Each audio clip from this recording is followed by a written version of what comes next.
Hi, everybody.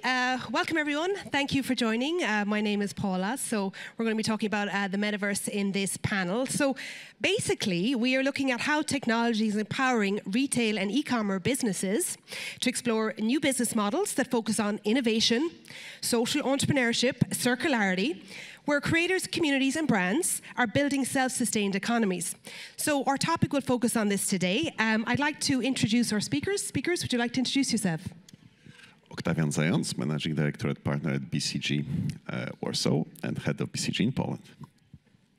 Hi, my name is Ioana Matei. I'm the Head of Emerging Immersive Technologies for Procter & Gamble. So Procter & Gamble is the $80 billion consumer goods company, 185 years old. So we're producing brands like Ariel, Gillette, Oral-B. Besides my day-to-day job at P&G, I'm also a professional filmmaker, award-winning. I co-founded an NGO called Women in Immersive Technologies, so supporting women emerging in this space.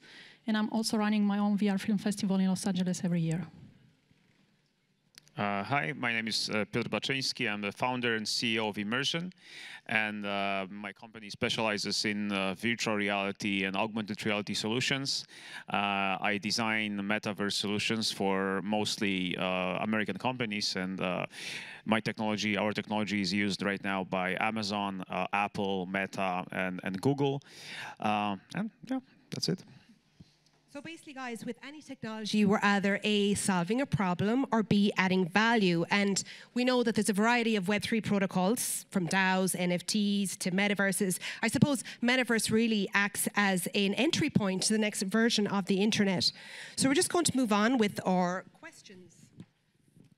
OK, so we start with Ioana. What is the metaverse, and what do you think the potential of the metaverse is? So Metaverse is not new. So we've been there many, many years. It comprises solutions like gaming technologies, blockchain, AR, VR. But if you think about it, what the Metaverse technologies bring new to this world, it's threefold, right? So one is an immersive technology, means that you are designing an immersive space where the user take their own journey in discovering that space, so being an avatar base or other. The second one is that is a co-creator economy. And you have seen it probably if your kids play Roblox and so on. So people spend time in these spaces and also create content, either for themselves that they can trade or for brands. So a high sense of that co-creation economy, and also a higher sense of community. So we've seen that with this new technology that is the metaverse, that it amplifies the relationship in these communities and creates this higher sense of community that we have way before. I mean, much more than the social media today. And how about yourself, Peter? Well, I think there's a bunch of definitions about metaverse and what metaverse is, what metaverse isn't. For me, metaverse is mostly a digital space where people interact.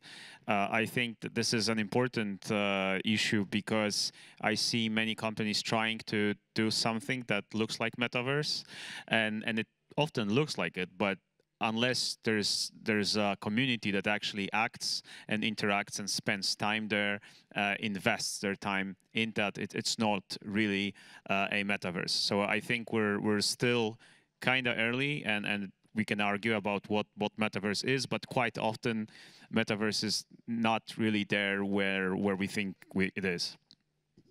How about yourself, Oktawian? Yeah, just to build on what my predecessors have just said, I think it's not one single thing or one definition. It's, in essence, a collection of three blocks. And then, on one hand, there are technologies around VR, AR, XR, and a lot of developments there.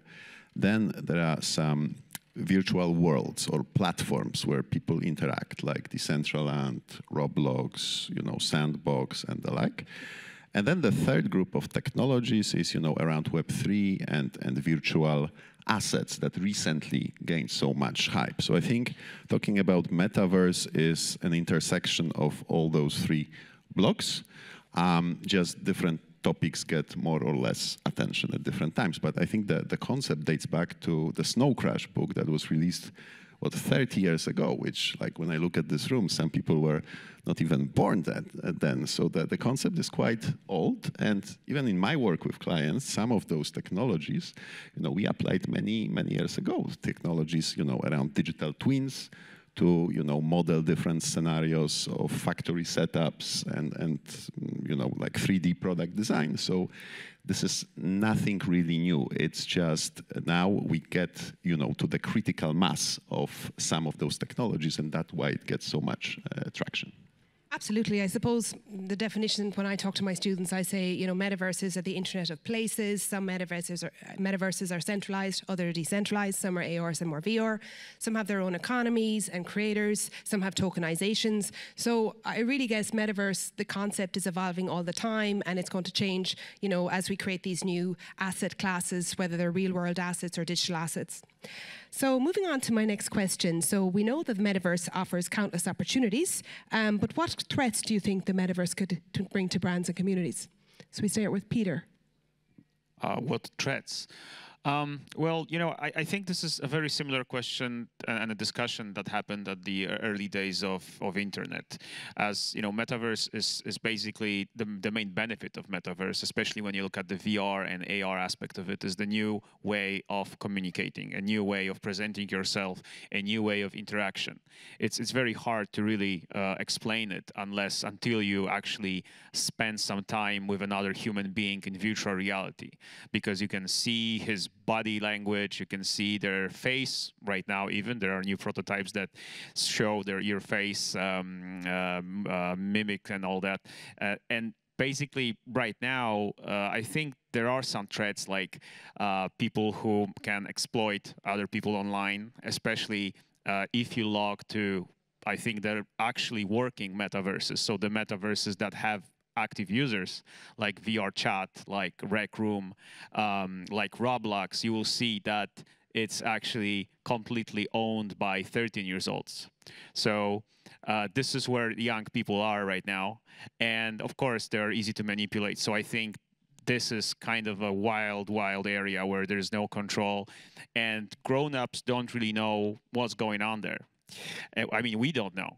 Sometimes I go there and I'm shocked, because one day everybody looks like a pumpkin, right? And they run around and you don't even know how old they are because they change their voices, right? So they create this new universe where they have their own rules and they control it and they form it. So I think that's one of the dangers of metaverse, is that the new generations can be more and more disconnected from the older ones. If we don't really go there and see what's going on, they're going to have their own separate way of communication that can be dangerous.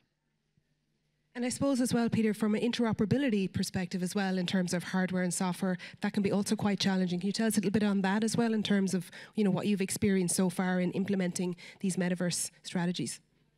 Yeah, I mean, the great thing about metaverse is that, in fact, it's not really that dependable on hardware. Of course, VR gives you the best experience, but VR is getting cheaper and cheaper. So this is not a barrier. But you can, in fact, be a member of a metaverse using just your smartphone, right? Because like one of the most popular solutions that I would define as metaverse is Roblox, which is a mobile game.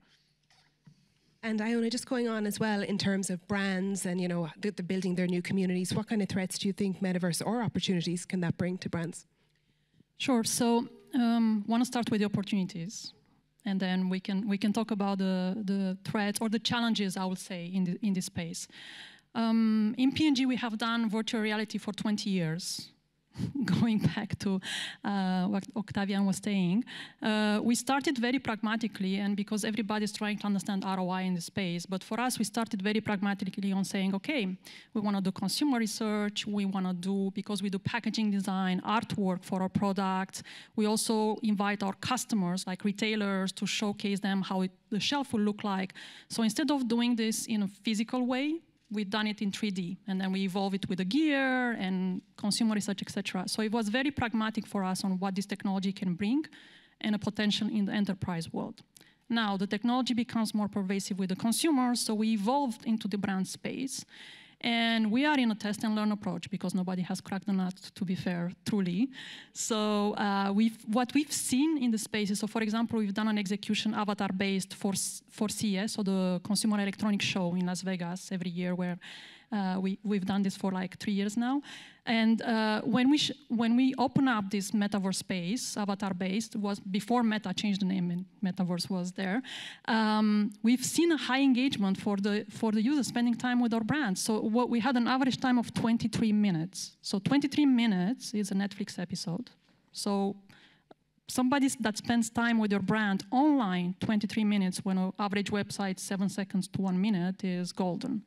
We've seen the same. We've done e-com executions with Carrefour in France, and we're running one right now with Shopee in AMA. So we've seen a similar engagement. So high engagement, high potential, people react to the content because of the immersive capabilities. So that's where we see the potential. Now, there is, of course, the challenges on how do we convert from the digital to physical. For us as a CPG company, it's important to go back to physical goods.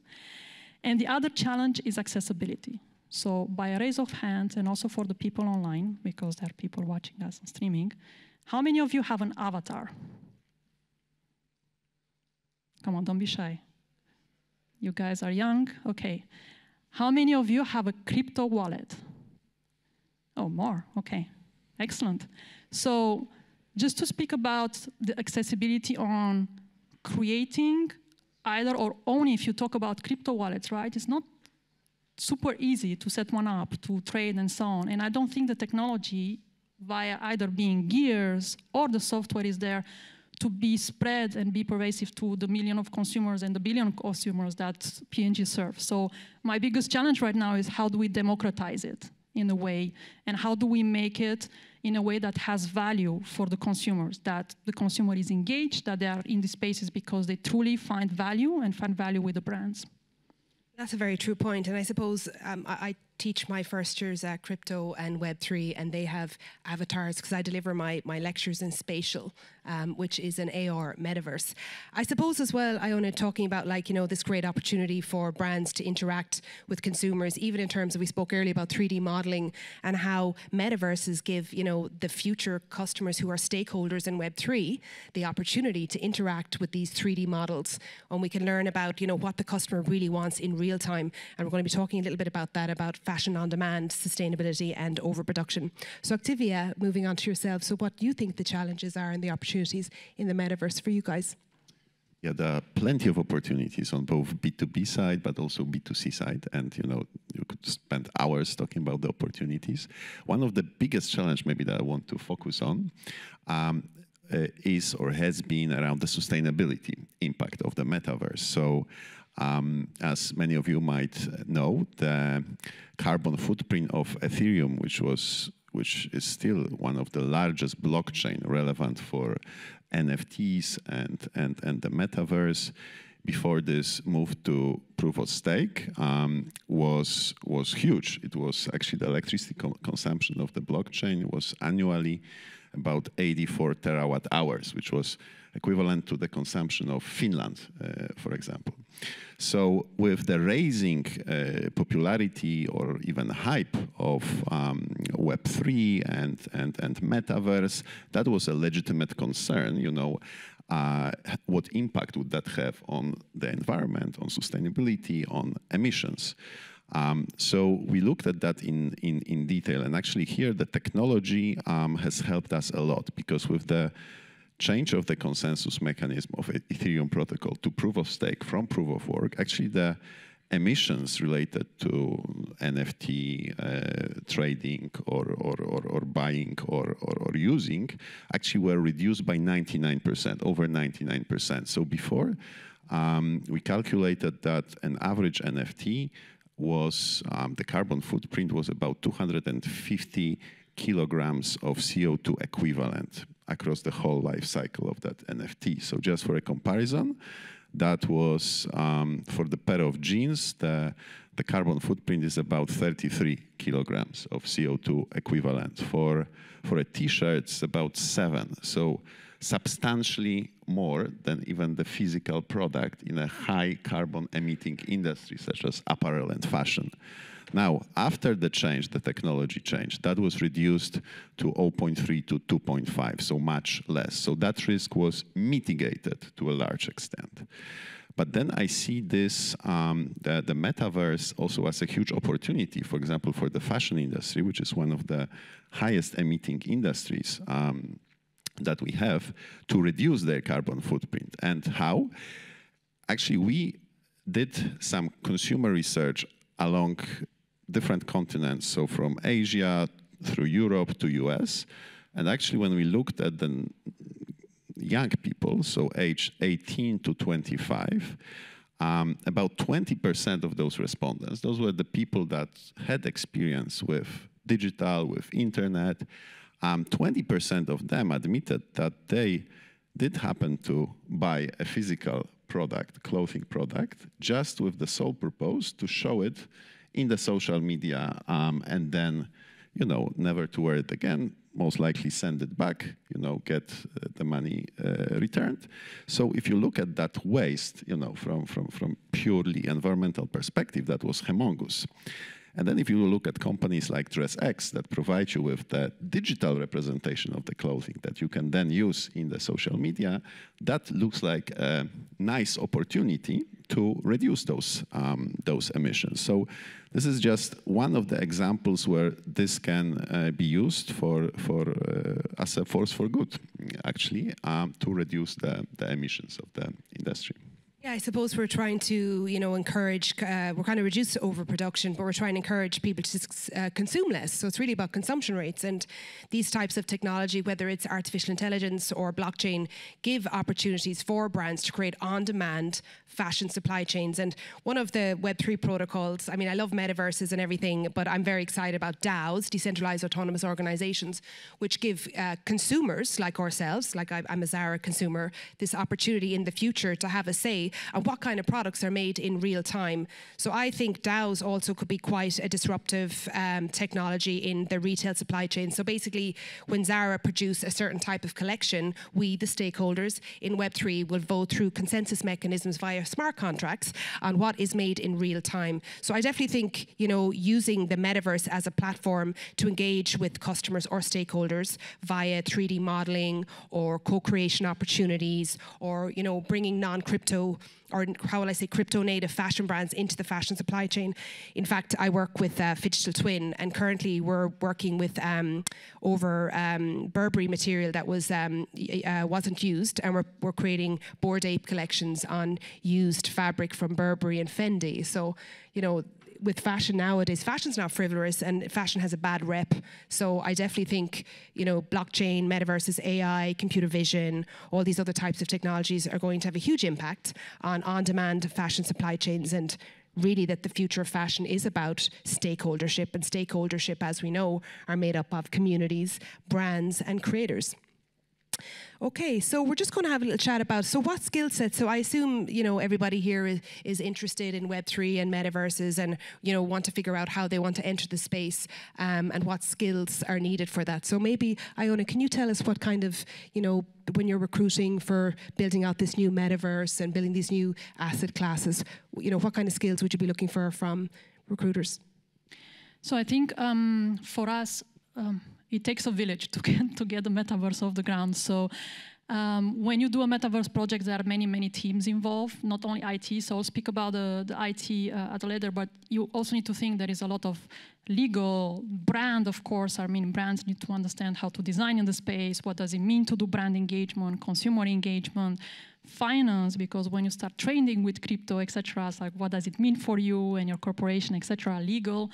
But beyond that, so on the IT side, of course, the metaverse implies everything that has to do with design. So 3D asset designers, game designers, architects. But of course, that evolves as well with everything that we have in the space of AI and analytics. So data engineers, software engineers in general. So that's a bit like in the metaverse space. But of course, I mean, beyond that, there's always a lookout for like any upskillings of like the data engineers or the software engineers or the architects that want to enter in the space. That's an easy thing to do. And I want to give a shout to my team that has a booth here. So if you want to come and check check what we have to offer and discuss with us, you are more than welcome.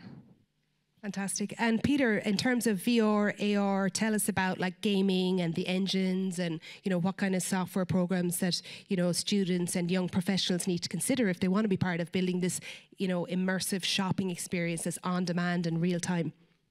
Yeah, sure. So, just to start, I studied political science, right? So I have very little to do with engineering, and that doesn't stop me from working in Metaverse for over 10 years right now. And so the good news is that if you want to work in that space, there's a lot of things you can do, because basically you are in a way doing a recreation of a real world. So all the interactions are much more natural than standard web interface. So designing metaverse experiences so they're actually interesting is something almost anyone with imagination and interest in particular, area can do. Especially that, metaverse gives you so many opportunities to do things better than in reality, because you're not limited by distance, space, size of things, and so on. Of course, you can do it literally, like, Walmart. They made this metaverse Walmart where you actually stand in line and you put stuff in your cart, and I think it declines your credit card at the end. So the whole thing, I think that's not the best idea. So there are many things you can do from design standpoint. The other thing is that it's almost impossible to learn anything that is required to work in that field in schools, because schools are few years behind. And one of my best engineers, he applied to my company and he applied to McDonald's, and we hired him because he was very nice and he learned everything from YouTube. And now he gets calls from Amazon engineers on how to improve their metaverse system. So this is the crazy thing about this new technology. Everything is online. Everything is being prepared for you to learn from by other people who are fascinated by this. There is no need to have a diploma of any kind. All it really requires is a way to energy to find this information. Another trend that is happening is that more and more you're using tools, you're using engines, right? So there are two basic engines where most of the metaverse experiences, whether it's VR, AR, mobile games, console games, everything is now being made either in Unity engine or Unreal Engine. Those are tools for creating those things. But in those tools, there are new tools being built by communities. And more, making metaverse solutions is not about, coding. It's more about assembling pieces of modules, of blocks that are prepared for you. So, it's not Lego Technic, it's Lego Duplo more, It's becoming easier and easier. So, often I get this question from people like, I would love to work in Metaverse, but I'm not an engineer. Well, you don't really have to be an engineer. You have to have the most important skill of 21st century, which is good Google search. And once you have that, you can really, start working. I definitely agree with that. And I think Web3 is a vibe. I know that sounds very Gen Z, but I'm guilty of hanging out with Gen Z. It's a mindset, constantly curious, challenging existing belief systems, revisiting narratives. This is very, very important, I think, because we're building out this new system. This system will be, this new internet will be centralized and decentralized. It'll have new players. Communities will have a say. Creators are building their own platforms, along with people, like you said, Peter, that don't necessarily code, but may have an interest in building new types of products and services using this internet or this 3D technologies. And Oktavian, do you want to add in terms of, you've had an extensive experience working with consultancy, particularly in technology. Do you want to share with our audience on your ideas? Yes, I think this is a very broad spectrum of profiles, because we are now advising on the metaverse topics to pretty much every single industry that is there, both on B2B side, but also B2C side. BCG is also very diverse, so not only we look for people with business background that understand and can do a proper business case behind every idea, just to make sure that the investment will have the right return at the end of the day, but also data engineers, people who build digital businesses, for example, through our subsidiary called BCG Digital Ventures that so far launched over 200 separate digital businesses, spanning across the globe, to our BCGX, so data science team that is focused on building algorithms. For example, you ask about overproduction that help to match supply with demand for specific products, just to make sure that the business objectives are realized. So I don't think that there's any limit, in terms of certain profiles, because the metaverse is such a broad topic that I think different types of skills are needed to succeed. So we are looking very broadly for talent in that space. Absolutely. So let's chat about, do you guys have many NFTs? What kind of metaverse platforms do you like to hang out in? Or Peter, do you have a favorite? Well, this is the topic where I have controversial opinions, because I'm not a big fan of NFTs. I think that 99% of crypto is trash. Although, of course, there is 1%. But then again, if someone brings a lot of trash and dumps on your carpet and says, hey, 1% of this is actually not trash, you would still be a bit angry. And that's how we feel when crypto became a part of the metaverse idea. But in general, I think there are some awesome examples, which for some reason, I'm going to give you two examples of two brands working in metaverse. So you have Gucci, who just opened their metaverse location in Decentraland. So you can go there and you can see some Gucci stuff. And if you go there, you'll be one of the two people that's there, because Decentraland has about 500 users, right? There are 500 people who log to Decentraland daily. So probably if you make a filter for Instagram today, you will have more users than this multi-billion-dollar entity. Now, other example is a Fortnite. Fortnite is, considered a game, but I think it's much more of a metaverse than Decentraland is. So Decentraland, so Fortnite launched their own line of T-shirts, which I think is very much related to what Oktawian said. They started selling T-shirts, NFL sports tees to gamers, and they sold 3 million of them in one day. So I think it's an interesting question: how many of those people would buy an actual T-shirt and just throw it away or whatever? They bought digital asset, which was not an NFT, by the way. It was just a skin for your character, right? So basically, I think that not everything that's called the metaverse an actual metaverse. I think if you don't have users, you're not a real metaverse. But when it comes to what I do, I mostly use metaverse platforms that are built around games. So things like VR chat, things like Rec Room, which are mostly VR. And what I love about it is that the community that is there of several million players is not only hanging out, but they're also building new stuff every day. So if you log to VR chat, if you log to Rec Room, you're gonna have 100 new games that you can play every day. Lots of experiences. So this is a really incredible time and an exciting way to spend time with friends. I suppose really with NFTs in fashion, we use NFTs for provenance, authenticity and ownership, particularly at the beginning of the supply chain. But then we also use NFTs for building gated communities. So maybe, Ioana, you could talk a little bit about how NFTs may be used for building marketing relationships with customers, or I know Starbucks have an NFT gated community. It's basically the future of subscription for brands.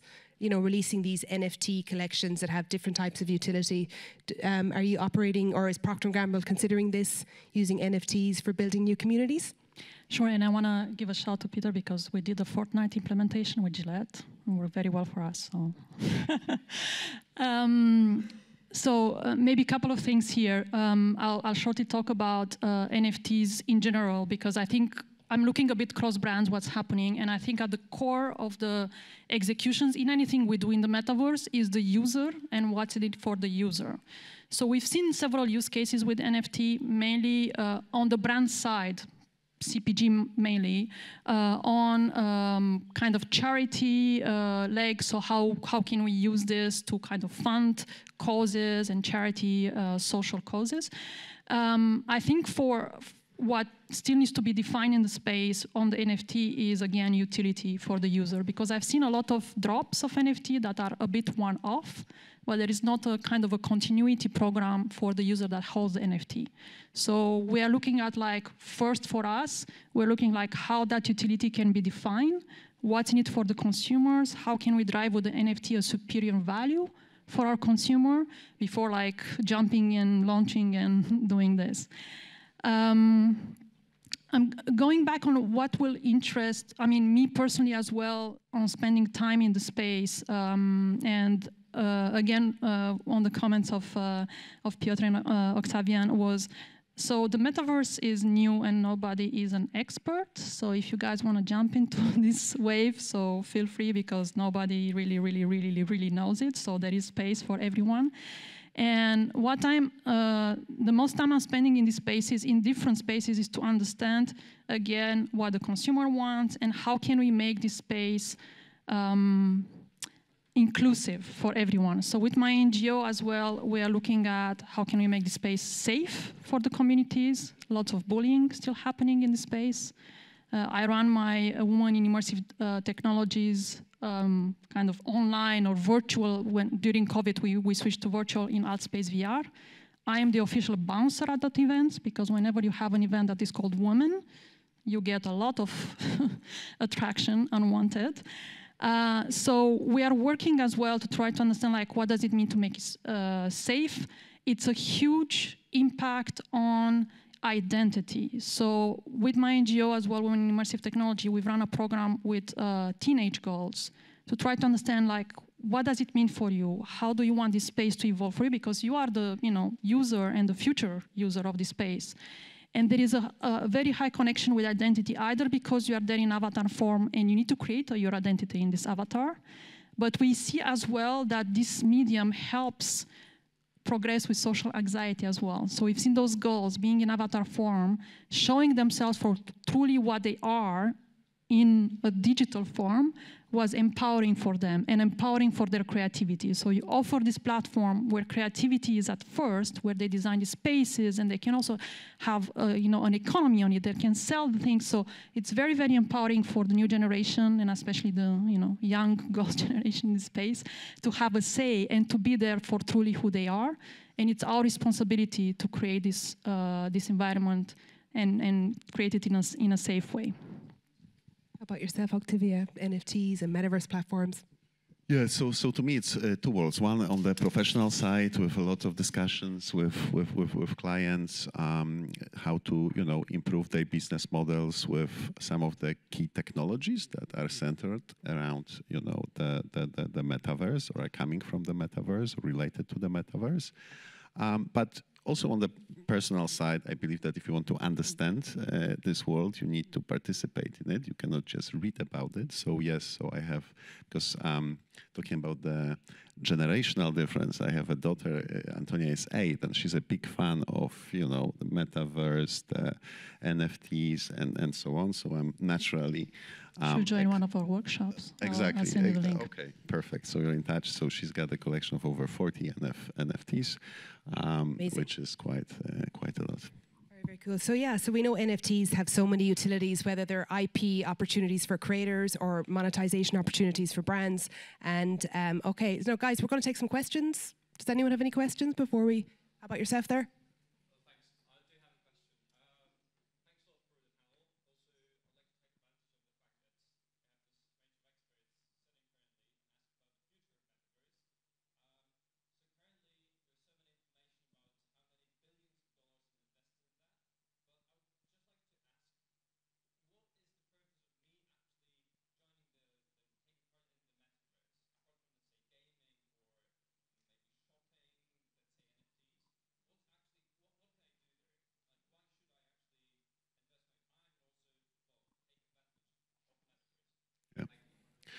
Yeah. Maybe let me answer that.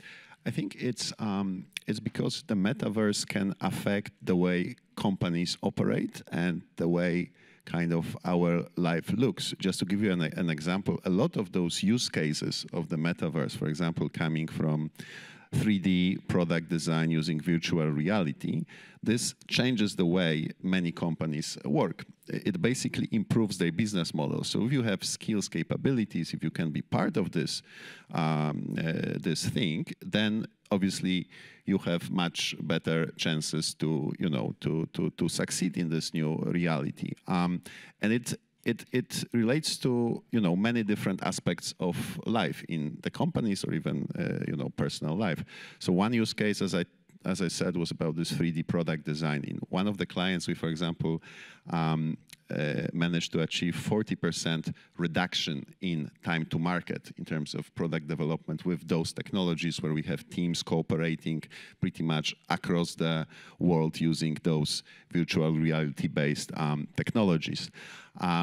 Second thing is the digital twins, where you can pretty much optimize the production facilities, do different simulation, the bottlenecks, so solve many problems that were very hard or time-consuming to solve before. So I would say you can use this as a tool to improve the business results. And in times that we live now, so very unstable times with bleak economic outlook, especially for next year, any improvement in the way you run your business, versus your competitor is gonna be determining, your success in the future. So I think there could be some nice opportunities that you can take from that. Absolutely, and just to add on to that about real-time supply chains, like if all the fashion supply chains and ecosystems were online in real time, we would have been able to take COVID and shut down the supply chains before the pandemic came. So I think, and even from an education perspective, getting involved in metaverses, I mean, I deliver educational programs via metaverses, and these metaverses will mature over time, even in terms of the system will be able to detect whether my student has dyslexia or not, or maybe my student needs real-time Mandarin. So metaverse are experiences where we get to interact with people using new technologies and using these technologies to pass on cost effectiveness, to provide better education programs. So I think metaverses are definitely going to change how we work, how we play, how we interact with technology. And I suppose, Ioana, from a branding perspective, what do you think? I think to answer the question is the purpose, right? Because there is a leisure entertainment purpose where it goes to the gamification and communities. So it's, everybody finds their way through that. We know database that is more engaging than the traditional social media. But again, it's a personal choice. Now you can also watch a movie with your friends in VR and be there, especially during COVID, has been a hype. The second is the workplace will evolve. And we see use cases. I mean, if you look at the medical part, I mean, there are many surgeons that are training with a VR headset. I mean, manufacturing and design, being co-designing in the space. We also have some use cases in PNG for that. So that workspace will evolve. Now, we've seen Meta has made an announcement on with Microsoft partnership, maybe the teams will evolve, we'll kind of have meetings in the space.